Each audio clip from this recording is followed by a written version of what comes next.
ফরিদপুরের নগরকান্দায় ছাত্র অধিকার পরিষদের নেতা কর্মীদের উপর হামলার ঘটনা ঘটেছে। সোমবার জাতীয় মৎস্য সপ্তাহ উপলক্ষে মৎস্য অফিসের উদ্যোগে আয়োজিত আলোচনা সভা শেষে এই ঘটনা ঘটে। হামলায় ছাত্র অধিকার পরিষদের উপজেলা সভাপতি আজিম মাতুব্বর সাগর ও সাধারণ সম্পাদক তহিদুজ্জামান গুরুতর আহত হয়েছেন বলে জানা গেছে।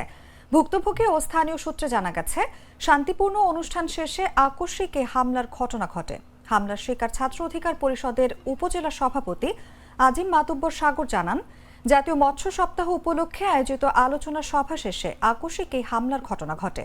সাবেক ছাত্রলীগ কর্মীরা গণ অধিকার পরিষদের কমিটিতে প্রবেশের চেষ্টা করছিল, এতে বাধা দেয়ায় আমাদের উপর এই হামলা চালানো হয়।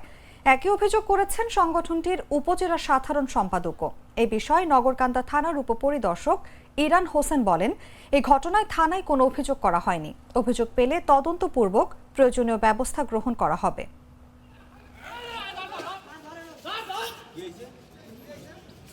আমাদের কমিটি কয়েকদিন আগে মানে 1 মাস 2 মাস হয়েছে করছে, ওইখানে কমিটি দেওয়ার পর এখান থেকে কিছু লোকজন দিছিল, তারা অপকর্মের সাথে জড়িত থাকায় তাদেরকে জেলা থেকে করা হয়েছে। সেই জেরে তারা আজকে হঠাৎ আমরা জানি না, আমরা ইউনো স্যারের দাওয়াতে নিজে দাওয়াত দিচ্ছে আমাদের এই জায়গা থাকার জন্য, ছাত্র অধিকার পরিষদের সভাপতি হিসেবে এখানে আসছি। আমি এখানে আসার পরে আমার অতর্কিতভাবে হামলা করছে।